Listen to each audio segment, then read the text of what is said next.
Salut, c'est Jean-Marc. Alors, j'espère que tu vas bien. Bienvenue dans ce nouveau podcast de l'Académie runningandtrail.net. Aujourd'hui, on va aborder tout simplement un sujet qui va t'intéresser. Quel est l'impact du poids sur tes performances sportives et combien tu pourrais gagner en chrono sur un 10 km, un semi, un marathon, un trail avec quelques kilos à moins et sans avoir à t'entraîner plus, sans avoir à courir plus longtemps, à t'entraîner plus durement, tout simplement juste par le biais de la perte de poids. Alors ça va être le thème du jour, hein. Tu vas voir qu'on va aborder ce sujet-là sous plusieurs angles, avec notamment de nombreuses études et statistiques qui ont été faites. Mais avant cela, comme tu le sais maintenant, tu as plusieurs liens que je t'invite à cliquer en dessous, notamment le premier, c'est faire partie de mes contacts privés et de rejoindre notre newsletter et tu vas pouvoir y télécharger un guide, notamment. Ensuite, tu as un deuxième lien, c'est le canal officiel de l'académie où je partage mes tests, mes projets. Également, bien sûr, on revient sur l'entraînement avec des conseils, avec des inédits, des concours, etc., etc. Tu as ces deux principaux liens. Et après, il y a un troisième lien, mais ça, je t'en parlerai à la fin.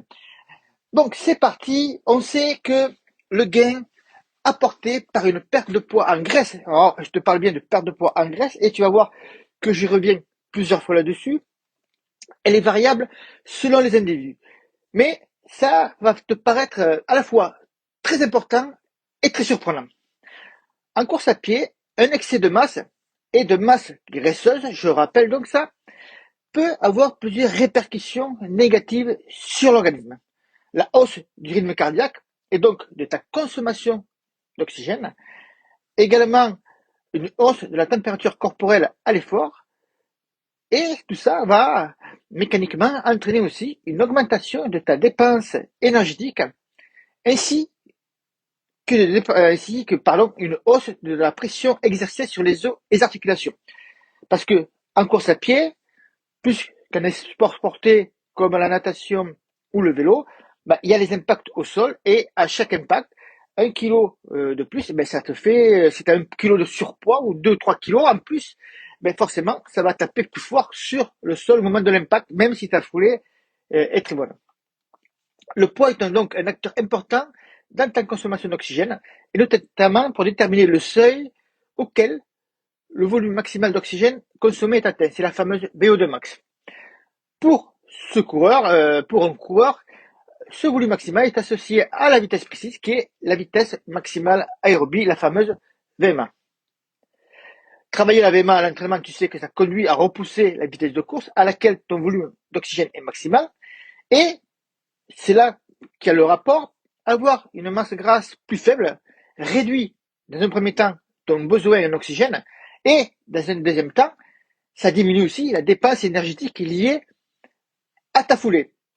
Ce qui mécaniquement va favoriser l'amélioration de ta vitesse de course et également de ton rendement énergétique en course à pied. Alors, je te parle d'une première étude. C'est une étude américaine. Je parle très très mal l'anglais. L'américaine, il s'appelle National Runners Health Study. Elle a été faite auprès d'environ 4700 pratiquants. Et elle a démontré qu'une fluctuation de 2 kilos, alors seulement de 2 kilos et bien sûr de masse graisseuse donc sur le poids des coureurs peut engendrer un écart de près d'une minute sur 10 kilomètres. Donc tu peux améliorer tes chronos sur 10 kilomètres sans avoir à t'entraîner plus, sans avoir à t'entraîner mieux même, en faisant, si tu fais les choses mal, en faisant toujours les choses mal, mais avec une perte de poids, tu peux quand même améliorer tes chronos. Alors là, je te parlais de pourcentage. On constate donc qu'à entraînement égal, et quand je te parle d'entraînement égal, on sait aussi qu'il y a une augmentation, que l'augmentation de la qualité de ton entraînement et la quantité aussi facilite la perte de graisse. Mais bon, on reste à entraînement égal. La perte de 2% en graisse du poids de corps, ce qui est vraiment très peu, hein, ça fait soit, si tu es un coureur qui pèse 70 kg, on va prendre le cas d'un coureur qui pèse 70 kg, ça équivaut à 1,500 grammes, donc 1,5 kg, hein, grosso modo. Donc, pour la perte de 2% de matière grasse, pour une compétition de 2 km, il améliore de sa performance de 1 minute à 1 minute 40 secondes pour un chrono au départ qui était estimé aux alentours de 50 minutes.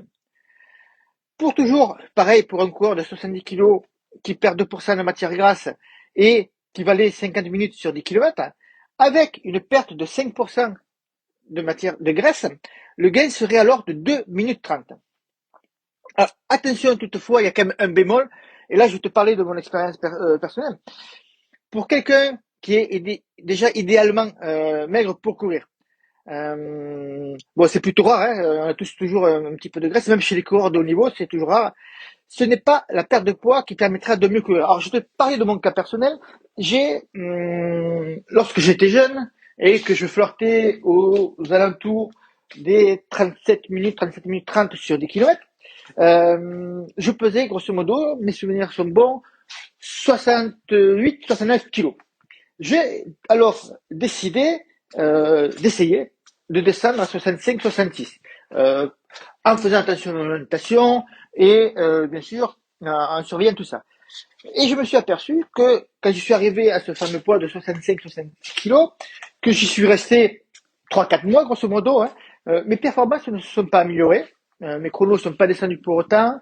À l'entraînement aussi, mes chronos, mes allures, tout ça, n'avaient pas fluctué, s'étaient pas amélioré, et même je stagnais, hein, je ne progressais plus.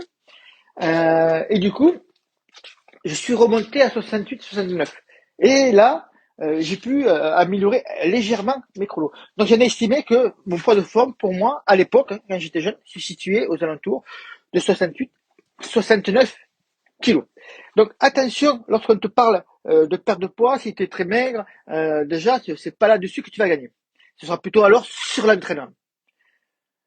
Le poids en trop, c'est surtout la masse de graisse en quantité superflue qui est relative au poids moyen d'un individu sur plusieurs jours, hors des variations qui peuvent intervenir tout simplement par rapport à des facteurs comme l'entraînement et l'alimentation. Le taux de graisse, c'est le moyen de mesurer l'excès et le potentiel d'optimisation que tu peux envisager avec un bon entraînement. Par perte de poids, bien sûr, on entend perte de graisse superflue. Parce que des variations très importantes, si tu le vois si tu te pèses tous les jours, ne sont pas significativement dues à une diminution de ton tissu apideux. Plusieurs facteurs peuvent être pris en compte, grosso modo. D'abord, ton hydratation. On sait qu'après un entraînement, surtout plus le temps va être chaud, plus il va faire chaud, il va y avoir une perte hydrique.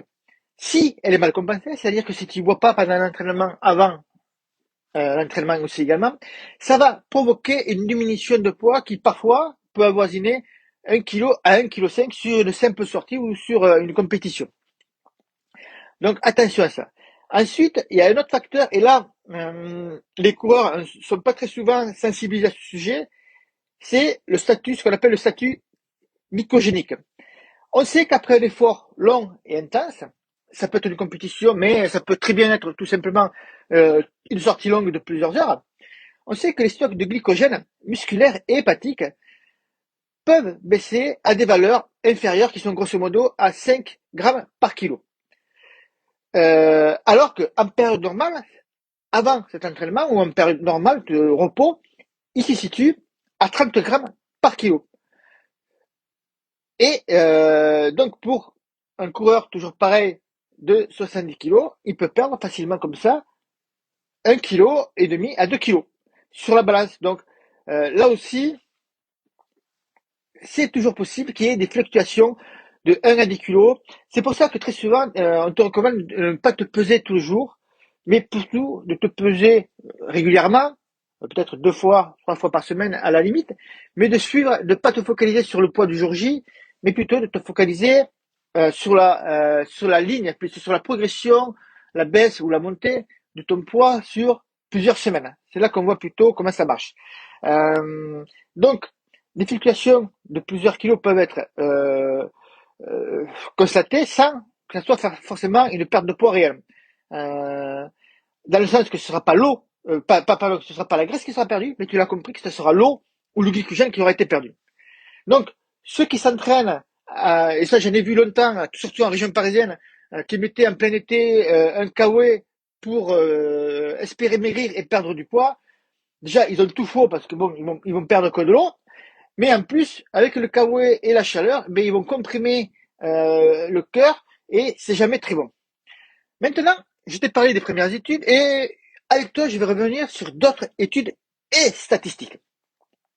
C'était en 2007. Il y a eu un article du magazine Runner's World qui a établi un tableau pour estimer le temps gagné sur marathon en fonction du temps perdu. Et si tu es membre, si tu es chez nous dans le canal officiel du groupe Telegram, je vais te parler d'une étude, enfin pas une étude, je vais te donner un site. Alors, j'ai trouvé ça tout simplement en allant, en cherchant un petit peu pour faire ce podcast. Je suis tombé sur un site où c'est que il calcule tout simplement euh, combien tu pourrais gagner ou combien de temps perdu par rapport à des kilos superflus que tu estimes avoir sur un temps de course donné. Et là, tu vas voir, les données sont assez monstrueuses. Je mettrai ce lien dans le groupe, dans le canal officiel du groupe Telegram. Donc ça, c'est vraiment très très important si tu es intéressé par ça. Je reviens sur cette étude de 2007. Pour des distances allant du 5 km au marathon, si tu perds 450 grammes, tu améliores tes chronos de 12,4 secondes sur 5 km et de 1 minute 45 sur marathon. Si tu perds 4,5 kg, tu vas gagner 8 minutes 44 secondes. C'est vraiment très précis sur marathon, mais déjà également 2 minutes 04 sur 10 km. Si tu perds 2,25 kg, tu vas gagner 2 minutes 11 sur semi et 1 minute 2 sur 10 km. Sans avoir à courir plus, sans avoir à changer le contenu de tes entraînements. Et ce n'est pas tout. J'ai une autre étude.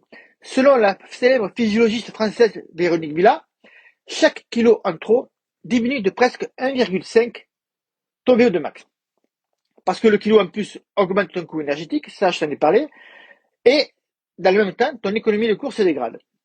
Une autre étude encore, tu vois, j'en ai beaucoup, menée par Marc Harty, a conclu que d'atteindre le poids le plus léger sans compromettre les fonctions physiologiques et les capacités métaboliques, c'est un peu de je te parlais en te parlant de mon expérience personnelle, permet d'améliorer le temps de course. Et je te vais parler de suite quelque chose. J'ai trouvé des graphiques, c'est sur le site de VO2 Max. Hein, et ils ont fait des courbes en fonction du poids initial du coureur qui perd 1 kg superflu. C'est assez significatif également pour un coureur de 80 kg qui effectue le marathon en 3h30. Le gain possible est de 3 minutes 30 secondes environ. Hein, on parle d'un kilo superflu. Si le coureur pèse 70 kg, avec le même chrono sur marathon, il améliorera son temps de près de 4 minutes. En fait, plus le temps passé en course augmente, plus l'écart de performance est grand.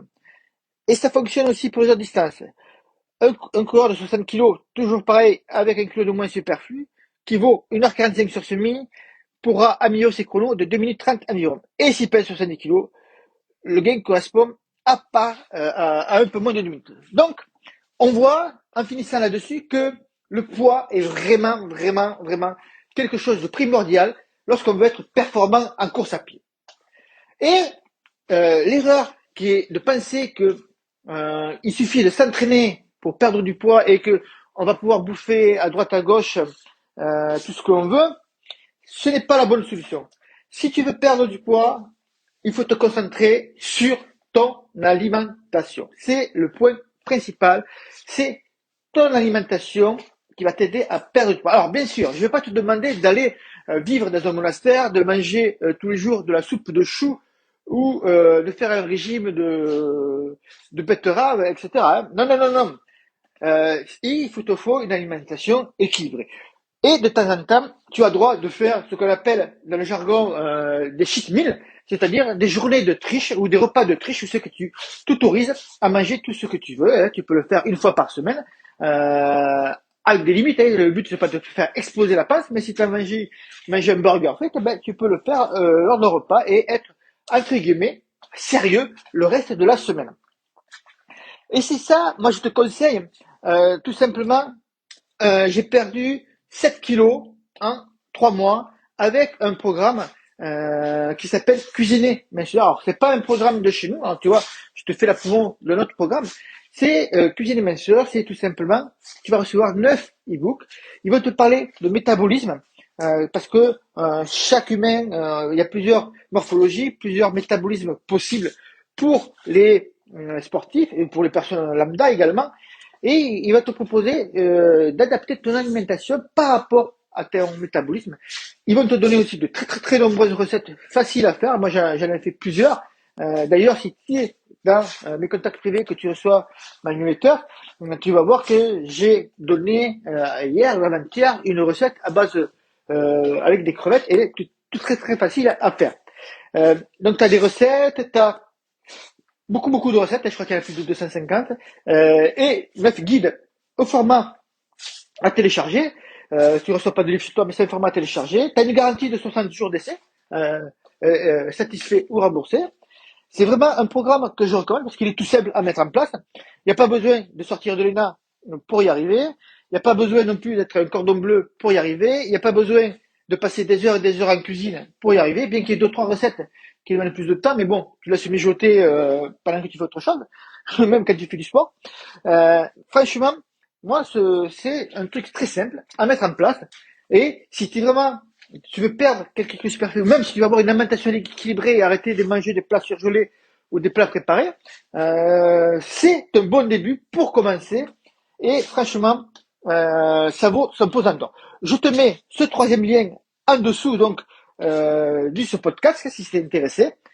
Si tu m'as écouté jusqu'ici, c'est que tu es forcément intéressé. Et je t'invite à cliquer dessus. Je te rappelle que tu peux faire partie de mes contacts privés avec notre newsletter et également le canal officiel de l'académie où c'est que je mettrai ce fameux lien pour calculer tout simplement ta perte de poids, enfin calculer le temps que tu perds sur chrono en fonction de ta perte de poids. Allez, je te dis à bientôt. Si tu as des questions, tu les poses en dessous. J'y réponds avec très grand plaisir. À bientôt. Bon run. Et tout simplement, bye bye.